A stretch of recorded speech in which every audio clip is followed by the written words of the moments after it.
it's really easy to be like, why am I doing this? Like, it's so easy to just fall right back to that same place. And of course, it's certainly not the same place because I'm not, using 20 Vicodin a day and ignoring life. But Yeah. it's the judgment victim happening in my mind. And eventually, though, it'll lead me to the part where I'm like, oh, like that's why this happened. And then I can see the growth. And now for something completely different. In a world where everyone seems to have the answers, two people ask questions. Welcome to the Woo Woo Crew.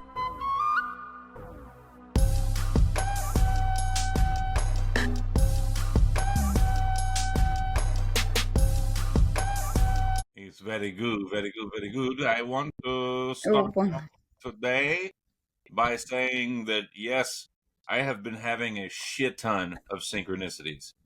It is bananas how many synchronicities that just continue to happen. And I don't know if I've told you this or told you this before or not, my perspective on this, but I think I may have. But like when you share synchronicities with people, one, like if I share it with you, I know definitively you're on board. Like through and through the depths of my soul, I know you're on board. But if I share it with someone else who maybe I'm not certain of it takes away from the power of it, and so maybe we did talk about that last time, but so I've really been keeping it myself, but man, shit ton. Good. I'm kind of jealous. I'm gonna just. There you go. That has to be a clip. I'm kind of envious because I feel like I've been doing the thing where I'm like, normally what I would say to myself, but I don't anymore because I know it's not true, is where I'm feeling like, oh, I'm disconnected. I can't feel source. Woe is me. Meh, meh, meh.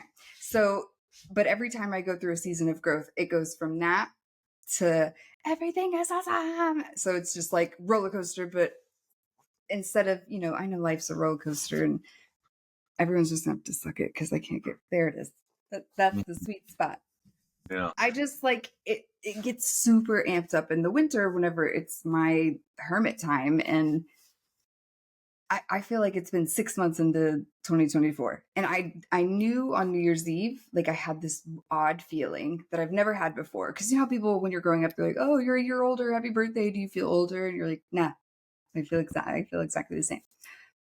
Same thing. It's like people would be like, oh, new year, new me. And I just I was like, yeah, happy new year. I'd be excited, but not really.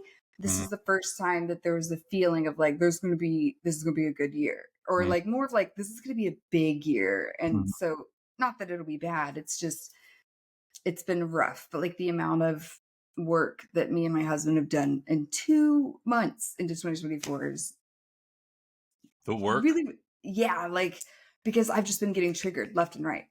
Everything has been, because I'll pray and I'm like, show me my lies. Where am I lying to myself? And the universe was like, okay. Bah, bah, bah, bah. And I'm like, oh, it's too many. It's too much. But it's good because like the same trigger kept coming up for us over and over and over. So we finally had to like really, really talk about it. And we grew leaps and bounds, which is so beautiful. Yeah. But it's just funny because when you're in it, it's like, okay, I know I'm learning that I just want to hit someone or burn down the world. Whatever. It's all beautiful and rainbows. It is like, I think it's good to share because I just don't want people to ever think like, oh, if someone's on the spiritual path, they know everything and they never have bad days and they don't say bad words. Like we're all different. And I feel like I don't want to scare anyone away from the spiritual path because I don't think most people are, it's always going to be different. I just think mine's more difficult because to be a healer on top of healing all the trauma, like you have to be balanced to be using energy on someone else. Like it's not cool to be giving someone my shitty energy. You're operating in a different hemisphere or whatever than the tradition, whatever. Like a traditional, like I just need to heal my inner child kind of thing. For sure. You're fucking helping tap in for other people to do deeper stuff and the distance healing and all that, which, the historical versions of myself would be like, okay, yeah, whatever you're saying, but I totally get it now. And I mean, like you and I on our first podcast, which was on my podcast, that Mhm. version of myself, like, okay, all right, I guess, but now, like, no, Oh, yeah. I totally get it. Me, like, circa 8 years ago would have been like, "Okay, so are you on your meds or just this is like a special day off?" Now, I will say, so it's different for me, like in my coaching, right? Obviously, but I do feel that I tap in to the field with the people that I share space with, and people have asked me before, like, do you get tired? Like, do you get drained after talking to a bunch of people all day and stuff like that? And I'm like, nah, not really. If Mhm. anything, and I don't ever have more than 4 calls in a day, but if anything, at the end of the fourth call, I might be like, man, that was a good day. I'm going to go for a bike ride and relax. Now, Right. granted, my bike ride is an e-bike, so I'm not out there huffing and puffing. I mean, I get a little bit in, but it's more of like, I'm going to go connect with nature and go fucking Yeah. see some, alligators and shit, and just like Yep. go roll around or whatever. But it fuels me, like the tapping in fuels me.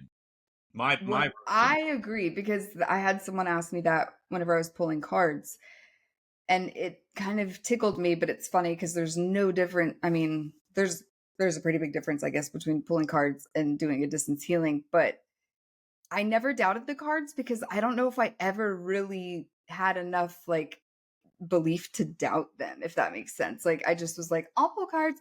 I've always killed it because I never had the baggage of like, nah, maybe not. And so that one's always just like my easy go to. But with the healings, 100% I get left like completely re energized, like a new person after sending the healings because that's when I have to tap in. I have to, go into that trance state. And it's like sometimes, not every time, but I have like typically I'm dancing and like talking to this person's soul, not just them, but their soul. And soul will be hysterically crying because to see another person's soul, everyone's just so overwhelmingly beautiful that Mhm. it literally brings you to tears. And I feel like almost every time it happens, I say the same thing. I'm like, if you could see how perfect and beautiful you are, none of this would matter. It would be silly. It would be, yeah.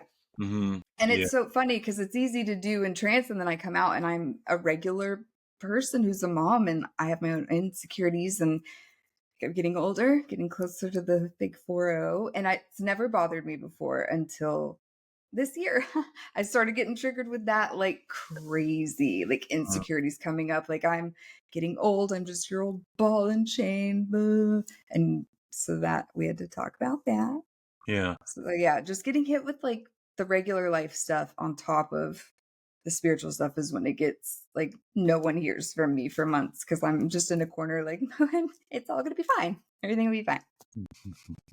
And now I need to finish laundry. Mhm. But Yeah. it's good. It's not like that for everyone, but thank God.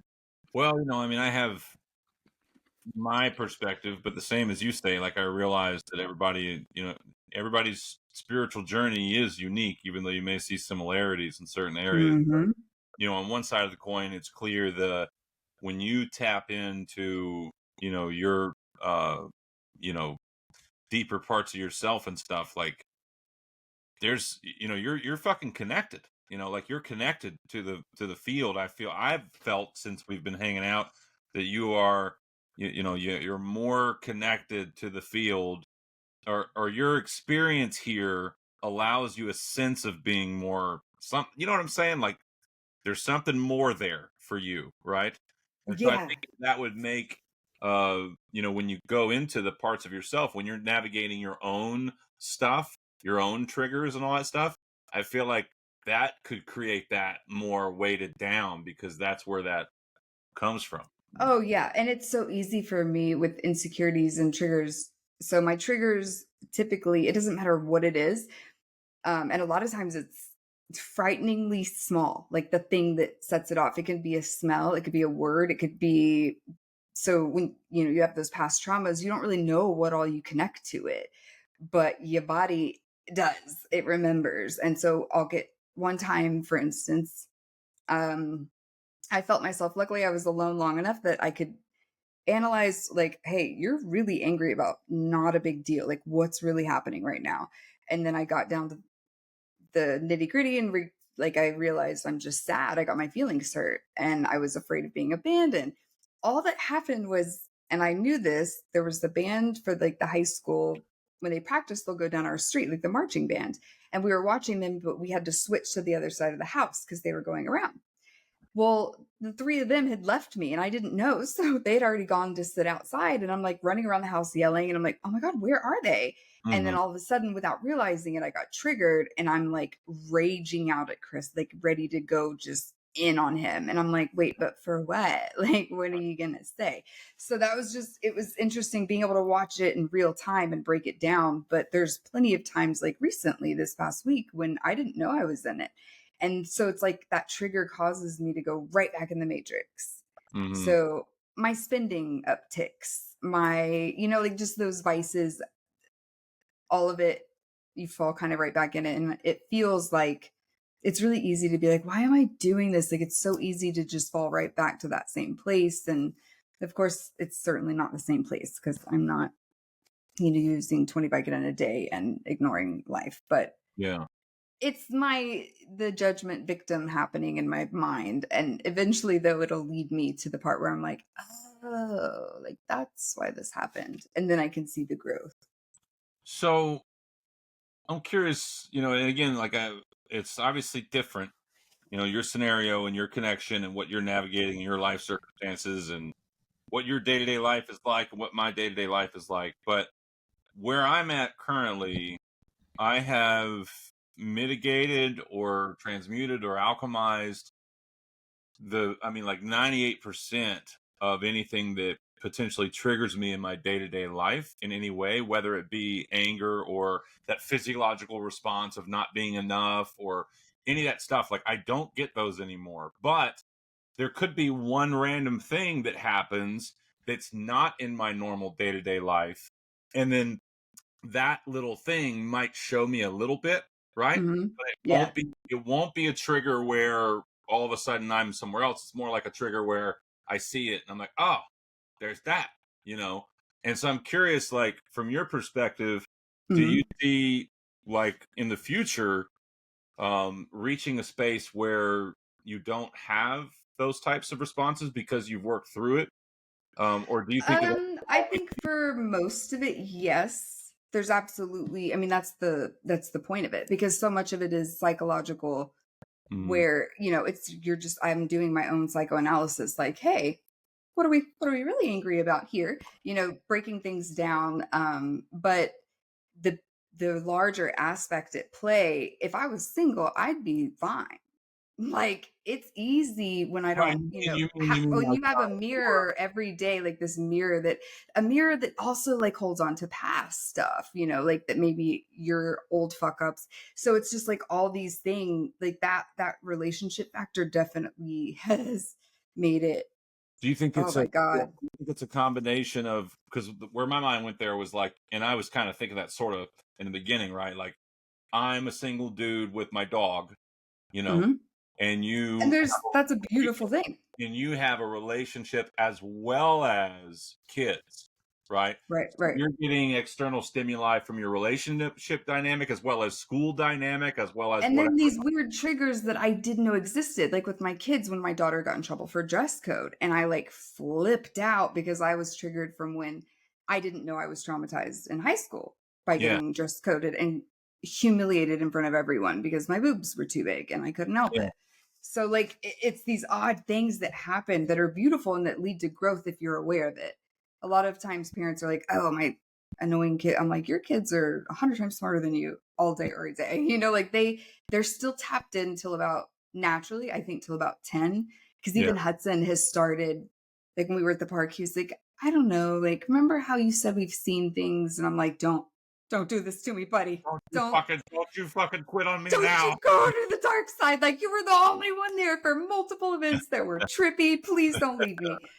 Um, and it was funny because just talking to him and bringing him back to this location, like he remembered, but I could tell, like that programming is trying to take over and wipe his little mind of magic. Right. And it's like And being I can't hold school on and to all it. the people there at school and friends and how their Yeah. are, and it kind of makes that one kind of go a little bit further in the closet, you know. Which is funny because it's like when their friends come over, their friends are just so intrigued by it. They all are like they want to know everything. And I'm, I tiptoe. There's things because I don't know what their parents are okay with and not okay with. And I don't want to like step on any toes. But I'm also not going to lie about who I am by any means. And their friends love it, which I think is what irritates them.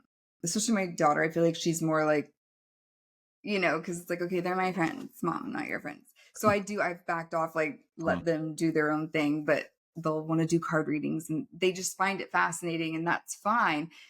But because I know that they're playing with Ouija boards and stuff, I make sure like that they know how to properly at least protect themselves and not just be going like, whoever's here, say something. So they know like things like that, but that's it. We know that the more you go through, the more you grow through, as cheesy as it is to say that, but we know that that's the truth. So the current dynamic that you have with respect to a relationship and kids is a beautiful thing to experience, and you're going to obviously inevitably grow through it. But for hypothetical exploration, if we were to look at a different timeline version of you right now that was single and say you were running your own, whatever it is in the metaphysical business that was yours, just real I quick. don't think I would be in metaphysical at all. Oh, you don't? I don't know if I'd be Okay, alive. all right. Well, just for the hypothetical. Yes. So it's you, but you don't have those things, right? Mm-hmm. And whatever you're doing, you're passionate about, do you think that you would be like just kind of one of those people where people would look at you and be like, God damn it, she's always fucking happy. I never see her mad about anything. She never, do you think that 100%. I was that person all the Yeah. time. Yeah, I definitely, what's funny is like, I didn't consider myself to have had a bad childhood. I was also incredibly emotionally detached from 90% of the people in my life, but I didn't realize it. So like I would break up with boyfriends and not shed a tear. Like I'm like, there's so many fish in the sea. Why would I be sad? Bye. Like I just didn't realize that I was keeping everyone about 50 feet back at all times. And that was why the relationship was so triggering one of the first times we went on vacation together, we're sitting there and I'm like, just so you know, like I'm never getting married. That's not really an institution I'd like to be a part of because I came from a broken family. So I was looking at that my whole life going, no thanks. That looks miserable. And it just kids, gross. I just didn't, I wanted my dog and that was it. And he was kind of like, okay, like ever? I'm like, no, like ever. No, I don't ever want to get married. And the universe was like, ha. And then 3 months in, I was pregnant and walking around the whole time going, you're not marrying me now. You can't marry me. You're not going to marry me just because I'm pregnant. Because I was like, I know you. You're a good man. You do some shit like that. You're going to marry me and resent me for the rest of your life. And I'm not doing it. And I'm all big and pregnant. Stomping around the house. And then, like 8 months in, I'm like, where the fuck's my ring? Like, I mean, you're just going to let me be a peasant and just have this baby?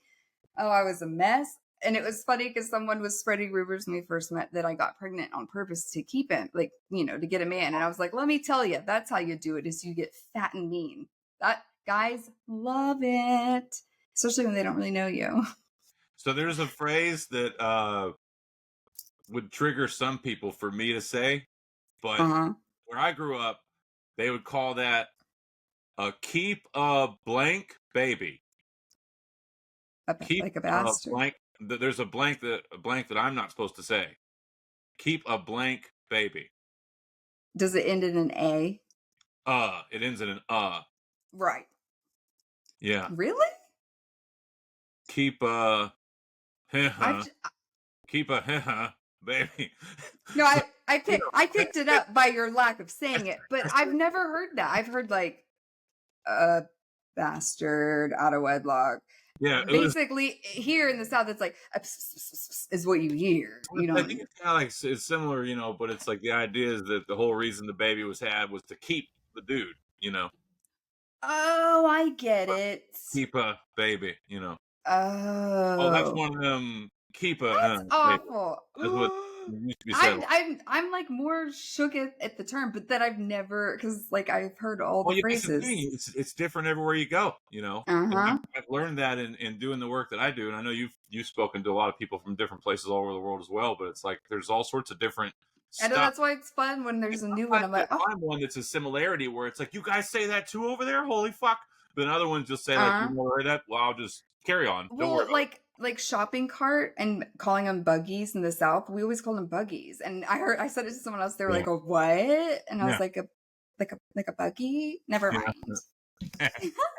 And so yeah, that was the whole thing. But the point of all that was to say, I believe that like the reason that the universe is like, haha, babies, oh, you're getting married is because of those things. I had to feel that I felt real love again, and my whole body was like, and went into fight or flight. Like we felt that before. It was super scary, but I can't lie to like my heart makes those decisions.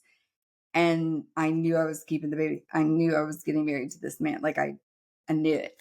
Yeah. Yeah.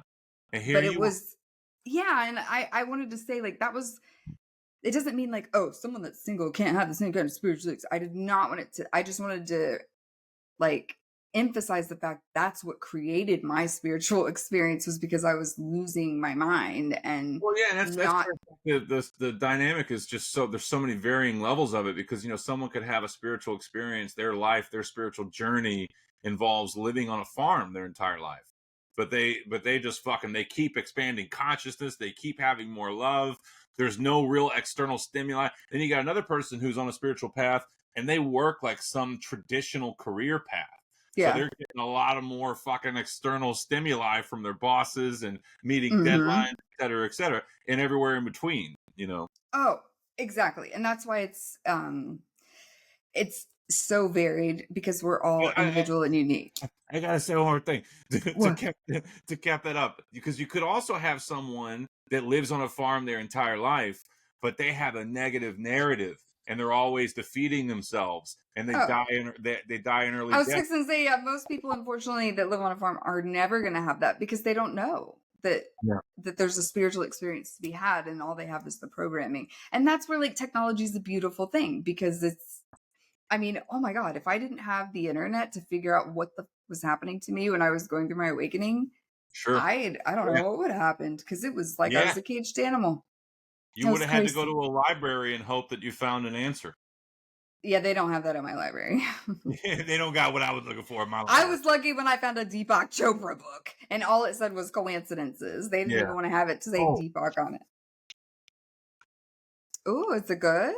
I can't oh, this, Quantum Body. this is new Oh, book. Deepak. I didn't know we had a new one. He Oh has a God, lot. it's him and some dude with a PhD and some other dude with an MD. Is it Alberto Vier? No, Jack Oh, Tazinski and Brian Fertig. But they all came together to write this, and I'm just a little bit into it, but it's fucking really good. yay! I know I've been wanting. It's. I can't believe you just showed me that, because I told you like if I get when I get a little plateaued or stuck in my spiritual learning books, that's when I dive back into the quantum world, because it helps like solidify everything. And then it helps remind me, because with spirituality, it's easy to get stuck with like religious dogma. Like, oh, if I don't sage first, then okay, that's a superstition. That's you giving Yeah, power to sage. Like yeah, everything happens because of my intention, not because of spells and candles and whatnot. But do I light a yellow candle for joy? Yeah, yeah, because I wanna. But I know I don't have to, yeah. For and me, it's that's important. intention. Like, so I pulled cards yesterday. I've pulled cards a couple times with a Lenormand deck that I have. Uh-huh. And all I try to do is just come to the present moment. So I'll light like an incense stick with Yeah. intention, and then I'll take my little bowl thing right here, right, and Yeah.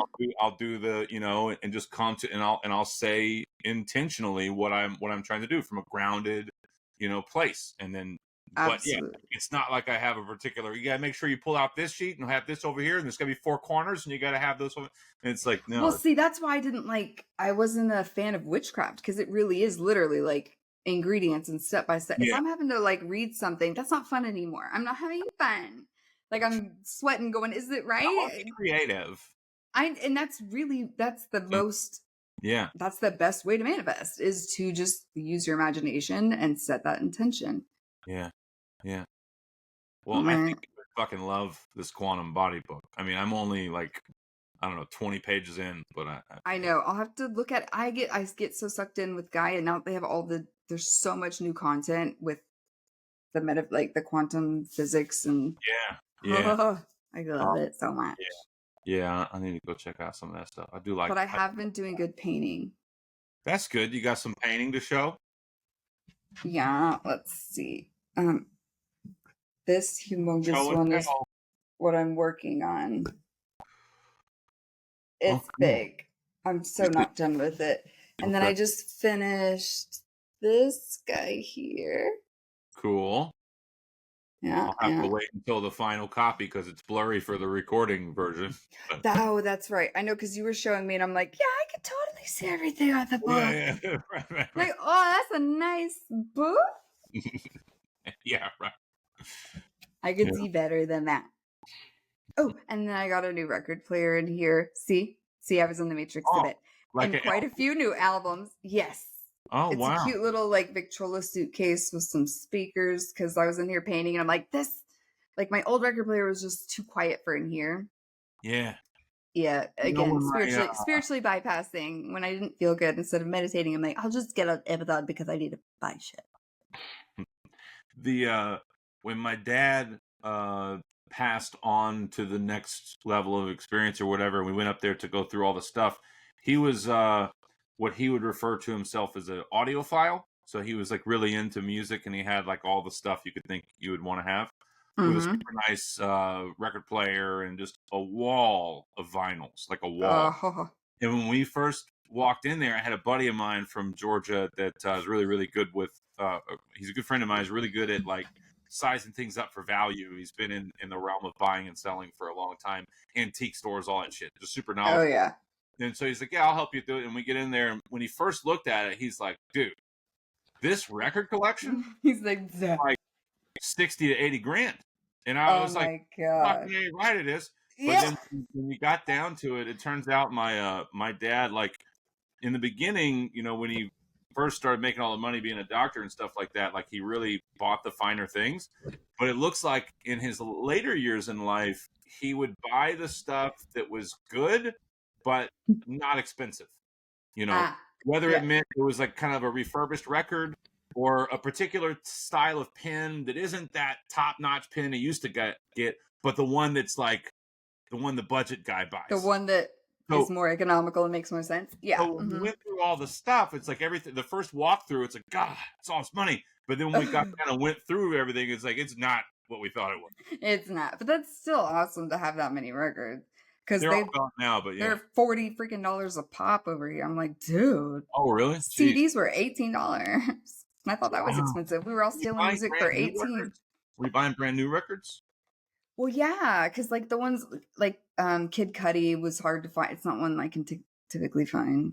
Oh, okay. Yeah. You know, like with the new, so like Nirvana, I could have probably got used, but yeah, I got some new ones. Yeah, he used to love to go to those stores that you just flip through all the old records and just buy. Yeah, which they just don't. Like Half Price Books has records, but those places just don't. It's like bookstores. I mean, they're almost obsolete. St. Pete, man, there's like record stores all over the place. I mean, not like a like certain like Austin or like, you know, in the burbs, it's hard to go and find a record store. But Half Price Books is like as good as it gets. But yeah, like if I go to downtown like Dallas or Fort Worth, there's awesome, you know, there's cooler stuff. Yeah. That's really cool that you're into that. I saved, I think, like 1 or 2 records, and I also saved 1 or 2 laser discs, as he was also a laser disc guy. And I saved ones that kind of like stuck out to me. Like, I'm going to keep those, but let's just sell the rest of this, you know. And dude, that's awesome. I love it. But so let me just, I got to put this out there just real quick since I went there. So when we first got to the space where we realized that we were going to be like, okay, yeah, the money's coming from all these different things. And like, we're like, dude, so with the equity in the house and this and that, you know, it was like, we were looking at like 150 grand, 160 grand a piece, like for me and then my sister, right? Right. By the time everything was done, It was more like 30 grand a piece Oh, good old in Texas. total. Well, the house. Inheritance taxes is such. So the other thing is he didn't fill out a will. So when you don't do it, you got to go to probate. And because we had to go to probate, in that time period, the market like fucking dropped significantly, and we like a lot of the equity just like poof overnight. If he had done the will, we would have had it on the market. It would have sold, and we would have had a shit ton more money. But because he didn't, so it was like all this. It was Oh great. no! Oh, It was what a crazy. bomb. But I now realize, though, looking at the woo-woo side of things, if I had gotten that much money at that time, I would not be where I am right now. I was gonna say you wouldn't be doing this because this came out of necessity, I'm sure. Well, no, it not came, like necessity, but like have like coming up with that. I wouldn't be. You'd be sitting pretty for a while. You know what I'm saying? Yeah, well, I mean, I would continue to make content. I'd probably start trying to do my coaching business, but it's like all the lessons that I learned with not having the money, I think is far greater than had you have had it. Yeah. For because sure. I would have been like just fuck. I probably would have been playing poker or something. I don't know. Right? You're like, let me just go all in. Let me just parlay this a little bit. Okay, those are my only poker things I know. Full House. I don't even know if parlay is something you use in the word. I think it's just a gamble. It's not. I don't even know. Yeah, no, because I did learn poker with pretzel sticks when I was a kid, so I can play. I know just not to show and always raise. That's what I know is just bluff always. Yeah, just always pretend I'm like, oh, that little giggle, and then nothing. There you go, guys. That's the recipe. If you want to make a living as a professional poker player, you take those rules and just trust us. You trust us. But you can't do weird stuff with your face you're unaware of. If you have a tick, if you have a show, you're done for. And if this plan fails for you, it's not because of the plan, it's because you didn't do it correctly. It's because of you. Yeah, because I'm super rich because of poker. Okay, there's like car alarms going off. Like, I don't know what's happening. My dog's barking. Hell yeah. Barking dogs. So, anyhow. Dogs, they're barking. Well, I don't really have anything else to discuss today. I know. My brain. Cool shit, though. We really did. And then I was having a brain fart and I'm looking outside and I'm like, what's going on with that? Well, that's all right. How about we just wrap this one up and then we can spend like 5 or 10 more minutes catching up on some other things and stuff, and then we can move on. Some things and stuff. Sounds good. No, but this is really good. We went over. I know. But it's like when you get that space where you're like, huh. I know, we're like, there's a lull, and I'm like, oh, we're not on the phone. We should probably let everyone go. Let's just let this roll. Let's just start silent dancing, and then everyone's like checking their phone, thinking it's broke.